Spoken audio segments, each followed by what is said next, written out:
The Galactic Academy floated in the darkness of space like a jewel made of metal and light. For 300 years, it had trained the children of 100 different species.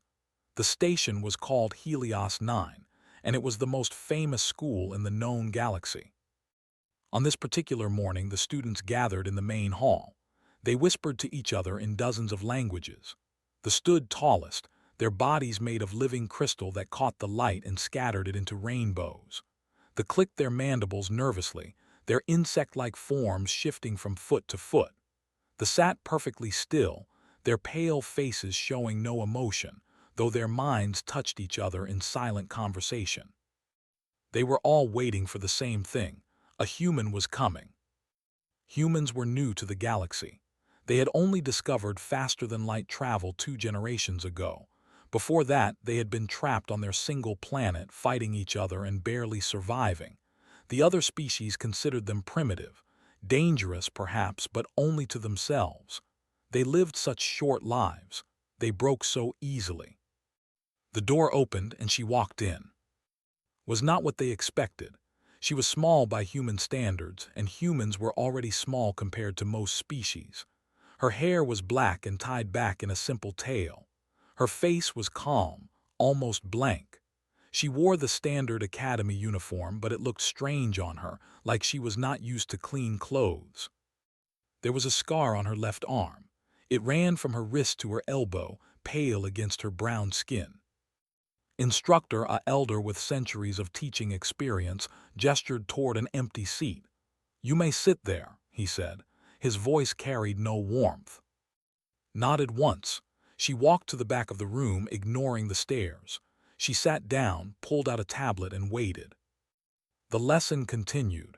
It was a lecture about the history of the Federation, about how the great species had come together to build peace. Listened and took notes. She did not speak. She did not look at anyone. When the class ended, most students left quickly. They had no interest in talking to a human, but one boy stayed behind. Park was also human. He was 18, the same age as, and he had lived on this station for most of his life. His father was a diplomat, always trying to make humans look good in front of the other species. Had learned to smile, to bow, to make himself small and unthreatening. He walked over to his desk. "Hey," he said, I guess I should welcome you." Looked up at him. Her eyes were dark brown, and there was something in them that made him uncomfortable. Not anger, not sadness, just emptiness, like she was looking at him from very far away. "Thank you," she said. Her voice was quiet. "Listen," said, sitting down next to her. "I know what it's like here. The other species, they don't respect us. They think we're weak, stupid. You have to be careful, don't make trouble, don't stand out, just keep your head down and—" "Where are the training grounds?" asked. Blinked to what? "The training grounds for combat practice. Where are they?" "There's a gym on level 7, but why do you want to know?" Stood up. "I need to stay sharp," she said. "Thank you for the welcome." She left before he could say anything else. That night could not sleep. Something about the new girl bothered him. She was too calm, too quiet, like she was waiting for something. At 3 in the morning, the alarm started screaming. Red lights flashed in every corridor. A voice announced the emergency in 12 different languages. "Breach in Sector 7. All students must evacuate to the inner core. This is not a drill." Everyone ran. He saw students pushing past students, saw elders floating through the chaos with their eyes closed. Fear was everywhere. He heard someone say the word, and his blood went cold. Rift Beast. The creatures came from subspace, from the dark places between stars. They were made of shadow and hunger. They fed on energy, on life, on anything they could catch. A Category 3 beast could kill a dozen armed soldiers before they brought it down. Kept running. He was almost at the safe zone when he realized something he had not seen. He stopped. He looked back down the corridor, toward the flashing red lights and the screaming alarms. Every part of his brain told him to keep moving, to get to safety, to let someone else handle it.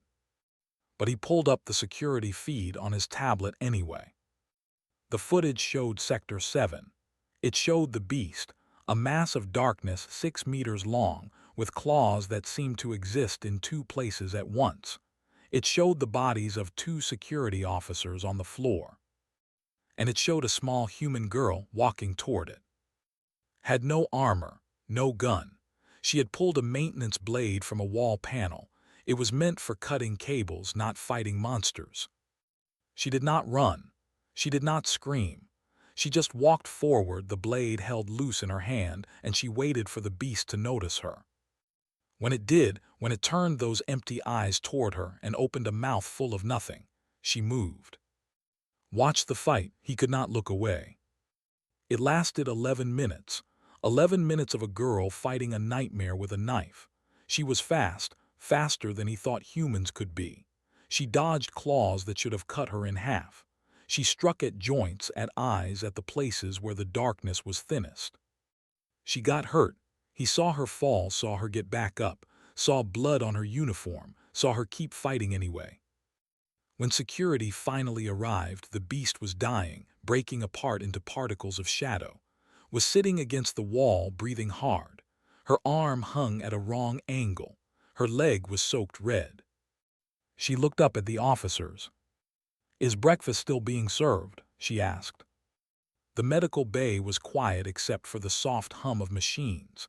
Lay on a bed while a robotic arm moved over her body, scanning for damage. 3 broken ribs, a dislocated shoulder, a deep cut on her thigh that had needed 40 stitches. The doctor, unnamed, looked at her readings with confusion. "You should be unconscious," she said. "The pain alone should have stopped you." "I've had worse," said. Did not know what to say to that. She finished the treatment in silence and told to rest for 3 days. Rested for 1. The next morning, she walked into class with her arm in a sling and a slight limp in her step. The room went silent the moment she appeared in the doorway. Every student was staring at her. Even the smaller species that usually hid in the back rows. They had all seen the footage. By now, everyone on the station had seen it. Instructor stood at the front of the room. For the first time in his long career, he did not know what to say. He had taught warriors from a dozen species. He had never seen anything like what that human girl had done. Walked past them all. She sat down in her usual seat at the back. She pulled out her tablet and looked at who was sitting frozen beside her. "Did I miss anything important?" she asked quietly. His mouth opened and closed. "You almost died," he finally said. "Almost," she agreed, "but I didn't." She turned on her tablet and started reading the lesson notes from yesterday.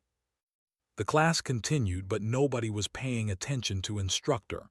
They were all watching. Some watched with fear, some with curiosity. A few watched with something that might have been respect. After class, a student named pushed through the crowd to reach. He was tall for his species, with sharp mandibles and 4 arms that ended in blade-like claws. His family belonged to the warrior caste, and he had been raised to believe that combat was sacred. "Human," he said. His voice was harsh, clicking between words. "I do not believe the footage." Looked up at him. She did not stand. She did not seem afraid. "Okay," she said. "It must be fake. Humans are weak. You are prey animals. You could not have killed a Category 3 beast alone." "I didn't kill it alone," said. "The security team finished it off."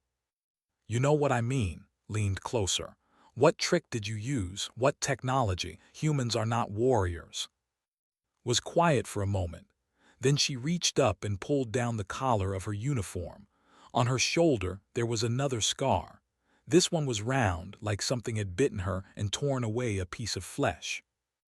"I got this when I was 15, she said. "A creature we call a ripper. It took a chunk out of me before I put my knife through its eye." She let go of her collar. "I don't need tricks, I just need to not die." Stared at her. His mandibles clicked rapidly. Had spent enough time around to recognize the sound. It was fear. Turned and walked away without another word. The days passed, went to class, took notes, and said very little. But things were different now. When she walked down a corridor, people moved out of her way. When she sat in the cafeteria, the tables around her stayed empty. She did not seem to notice, or maybe she did not care. Watched her carefully. He had grown up learning to hide, to blend in, to make himself invisible among species that could crush him without trying. Did none of those things. She simply existed, and the galaxy bent around her.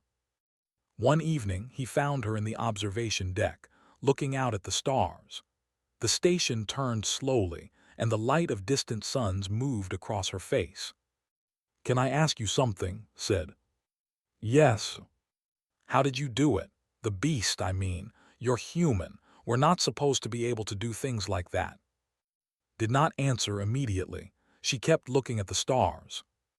"On Earth," she said finally, "we have a saying. What doesn't kill you makes you stronger. But that's not really true.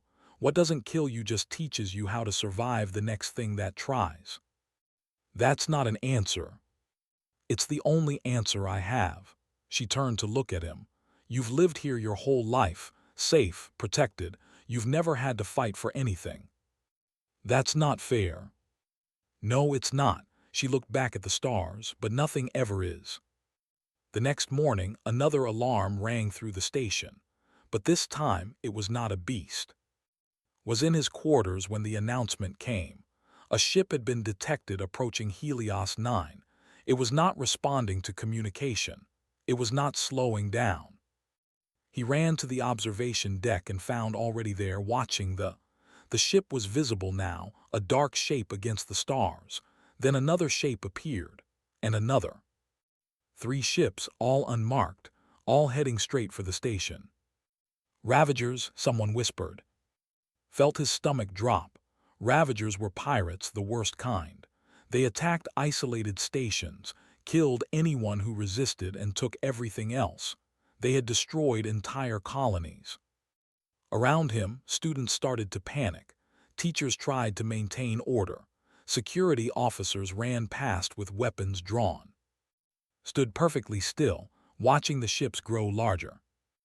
"They're going to board us," she said quietly. "They'll be here in less than an hour." "What do we do?" asked. His voice was shaking. Turned to look at him. There was something different in her eyes now, something sharp and cold and very, very focused. "We fight," she said, "or we die. Those are the only choices." She started walking toward the docking bays. After a moment followed. Caught up within the corridor. He grabbed her arm and pulled her to a stop. She looked at his hand, then at his face, but she did not pull away. "Wait," he said. "Just wait. Before we do anything stupid, I need to understand." "Understand what?" "You, where you come from, what you are." He let go of her arm. "Because you're not like any human I've ever met, and I've met a lot of humans." Was quiet. The alarm still rang in the distance, red lights flashing along the walls. They did not have much time. "There's a garden on level 4, she said. "Real plants. I've seen it from outside." "What does that have to do with anything?" "Take me there. I'll explain on the way." They walked quickly through the station. Around them, people were running, shouting, trying to reach the evacuation points. Security officers barked orders. The air smelled like fear. The garden was empty when they arrived. It was a small space, filled with trees and flowers imported from a dozen different worlds. The light was soft and green. For a moment, it almost felt peaceful. Walked to a bench and sat down. She looked at the plants around her. "On Earth," she began, "we had wars, many wars. The last big one happened about 80 years ago. We called it the Collapse War." Sat down beside her. "I know about that. Everyone knows about that." "You know the public version. You don't know the truth." Picked a leaf from a nearby plant and turned it over in her fingers. "During the war, both sides created things. Weapons, creatures. They took animals and made them into monsters. They mixed DNA in ways that should not have been possible. They made things that could survive anything, kill anything, fear nothing. Biological weapons." Yes, and when the war ended, those things didn't disappear. They escaped. They bred. They spread into the wilderness, into the places where humans couldn't live anymore. She crushed the leaf in her hand. Half of Earth is still a death zone, and someone has to keep those monsters from reaching the cities. Felt cold, someone like you.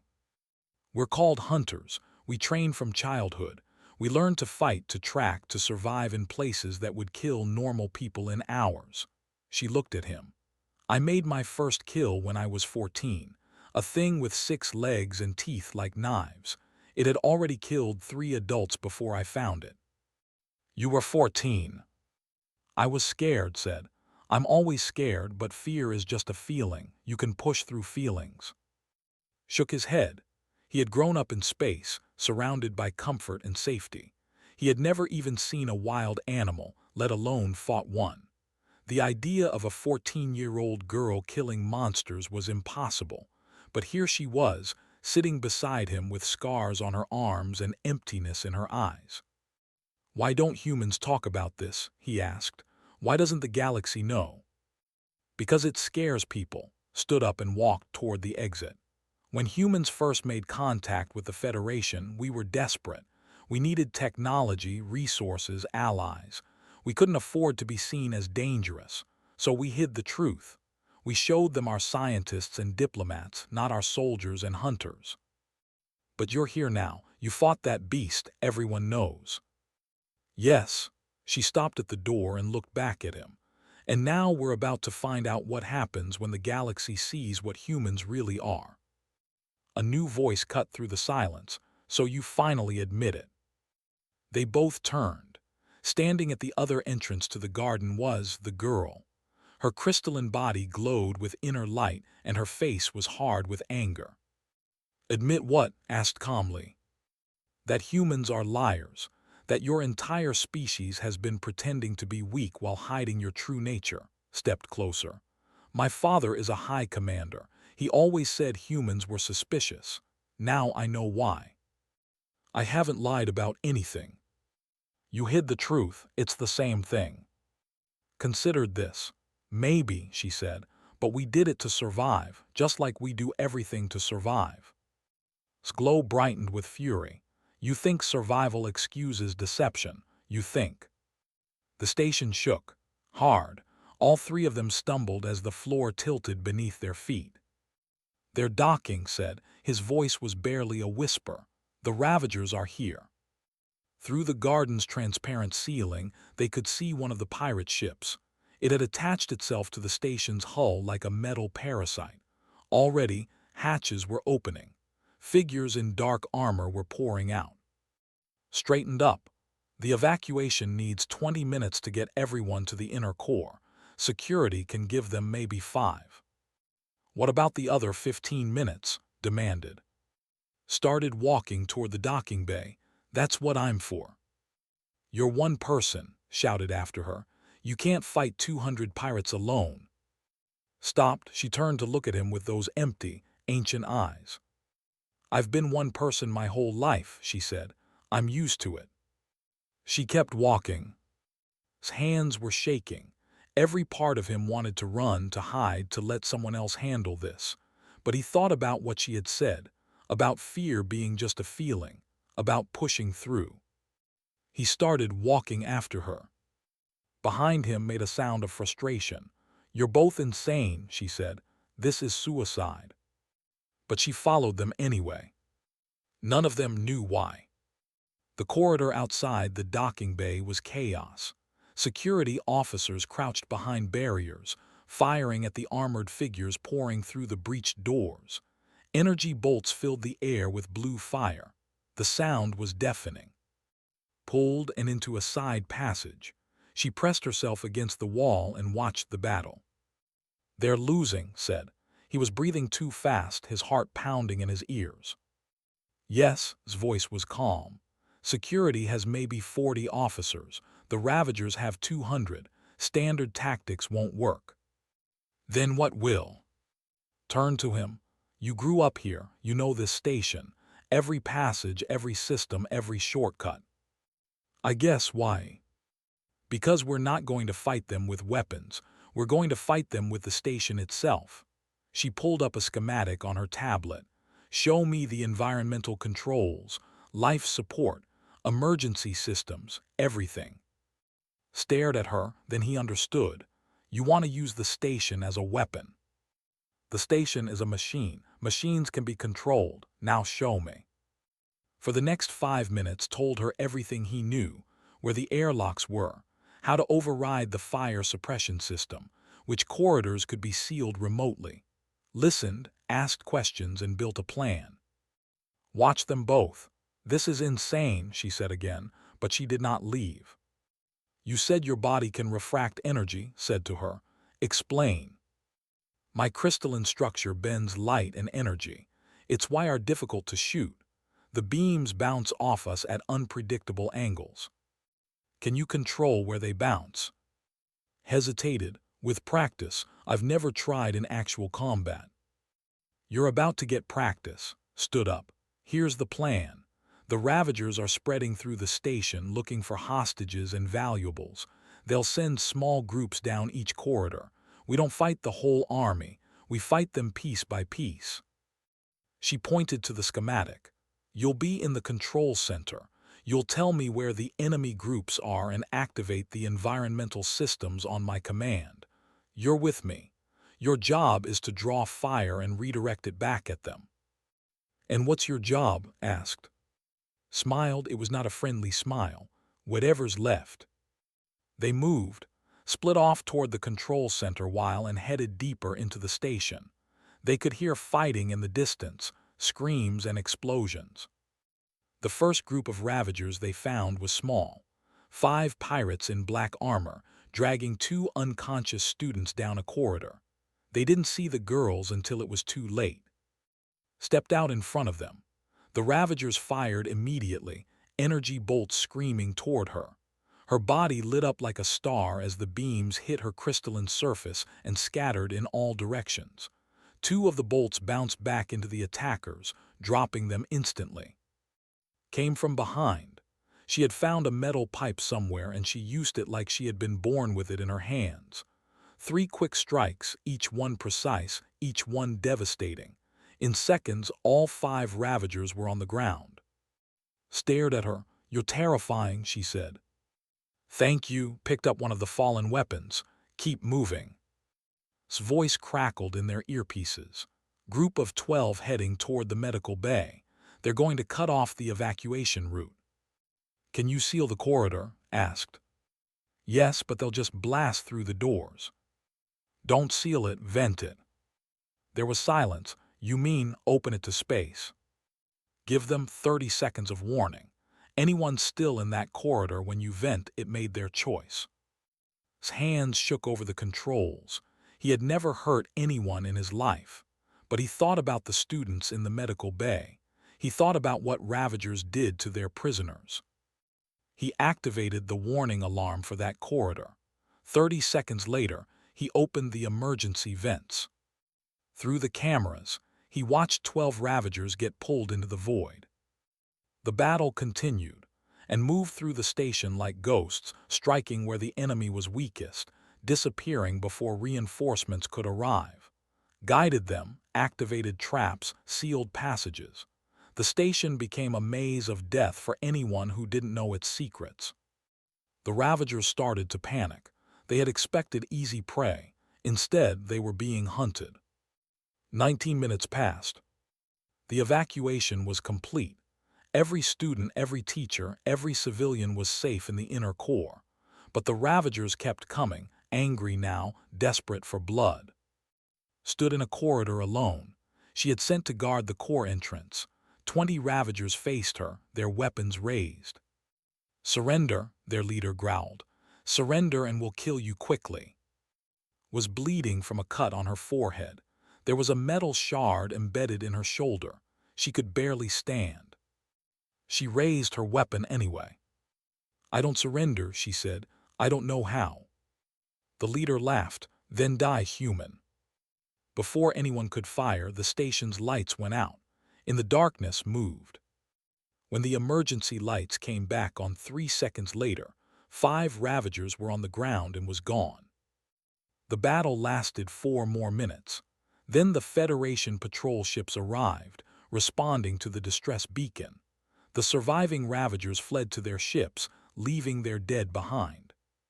When the security teams finally reached the inner core, they found 3 exhausted students sitting against a wall. A human girl with blood on her face, a whose crystal skin was cracked and dull, a human boy who couldn't stop shaking. 37 Ravagers dead, 19 minutes of impossible resistance. The medical team rushed toward. She waved them off. "The students first," she said. "Make sure everyone's okay." "You have a piece of metal in your shoulder," the medic said. Looked down at it like she had forgotten it was there. "Oh," she said, "right." Then she passed out. The story spread across the galaxy like fire. News networks played the footage over and over. A human exchange student and 2 classmates holding off 200 Ravagers. The impossible defense of Helios 9. Journalists came from every corner of known space, desperate for interviews, for details, for anything that could explain what had happened. Refused to speak to any of them. The Galactic Council was less patient. They demanded answers. Human ambassadors from a dozen colonies were called to the central chamber on Station Prime, the political heart of the Federation. Ambassador stood before them. He was tall for a human, with gray in his hair and lines on his face that spoke of difficult years. He was also's father. "The Council demands an explanation," the High Speaker announced. His crystalline body pulsed with cold blue light. "For centuries, humanity has presented itself as a peaceful species, weak, primitive. Now we learn that you have trained warriors capable of defeating threats that would challenge our own military forces. Why was this hidden from us?" Looked around the chamber. Representatives from 50 species stared back at him, some with anger, some with fear, a few with something that might have been respect. "We didn't hide anything," he said. "You never asked." The chamber erupted in angry voices. The High Speaker raised a hand for silence. "Explain," he commanded. Stepped forward. "When humanity first made contact with the Federation, we were desperate. Our planet was by war. Half our population had died. We needed help, and we knew that a galaxy full of ancient, powerful species would not welcome another predator into their midst." He paused. "So we showed you what you wanted to see. Scientists, diplomats, peaceful citizens. We hid our soldiers and our hunters because we knew you would fear them, and we were right to fear your fear." "You admit to deception," the High Speaker said. "I admit to survival." His voice hardened.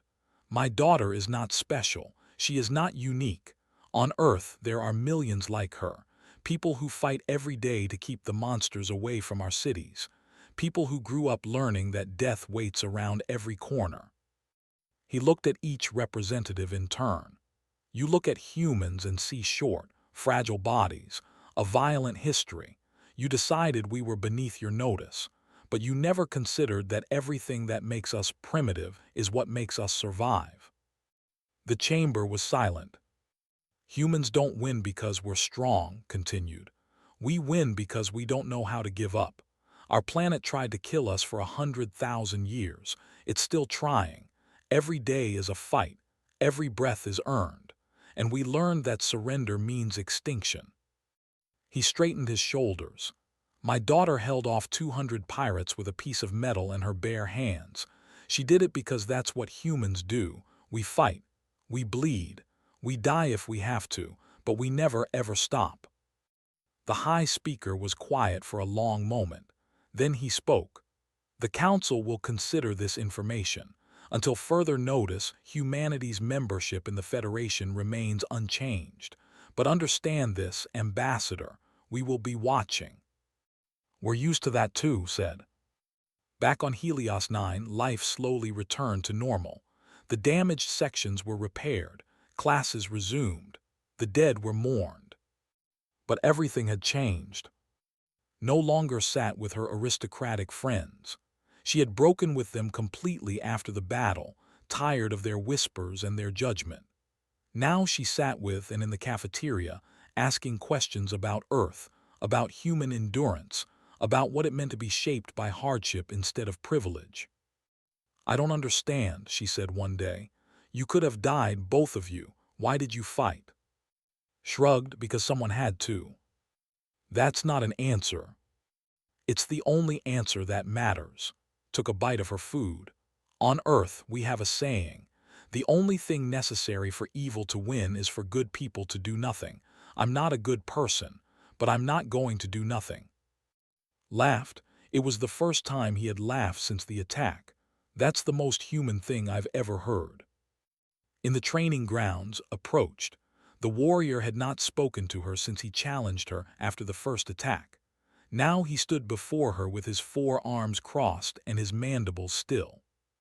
"Human," he said, "I was wrong about your species." Waited. "I would like to learn how you fight, if you would teach me." Studied him for a moment, then she nodded. "We start at dawn every day." "Why dawn?" "Because that's when the monsters come, and if you want to survive, you learn to be ready for them." Clicked his mandibles. This time recognized the sound. It was respect. The days turned into weeks. Continued to attend class, take notes, and say very little. But now when she walked into a room, people didn't just stare. They moved aside. They nodded. They acknowledged her. Not out of fear, out of respect. On the last day of the semester, sat in her usual seat at the back of the classroom. Was beside her, on his other side. Even had taken to sitting nearby, his massive form hunched over a tablet as he studied human military history. Instructor looked at them. For a moment, his ancient face showed something that might have been a smile. "Today's lesson," he announced, "is about the nature of strength. For centuries, we believed that strength came from size, from technology, from psychic power. But recent events have taught us something new." He looked directly at. "Sometimes, strength comes from the simple refusal to give up, from the willingness to stand alone against impossible odds, from the understanding that survival is not guaranteed, but earned." He paused. "The humans have a word for this. They call it courage. I think we could all learn from their example." The class was silent, said nothing, but saw her lips twitch just for a moment. Almost a smile. After class, they walked together to the observation deck. The stars stretched out before them, endless and cold and beautiful. "What happens now?" asked. Leaned against the railing. "I go home eventually. There are always more monsters to fight." "Do you ever get tired of it?" "Every day," she looked at him. "But tired doesn't mean finished. It just means you have to rest before you start again." Joined them at the railing. "I want to come with you to Earth. I want to see what made you." "You might not like what you find." "Probably not, but I want to understand." Looked at her for a long moment, then she nodded. "Dawn," she said. "We leave at dawn." Watched the stars. He thought about his life before arrived. Safe, comfortable, empty. He thought about who he was becoming. "I'm coming too," he said. Didn't argue. She just looked out at the stars and waited for morning. Because that's what humans did. They waited for dawn, and then they fought.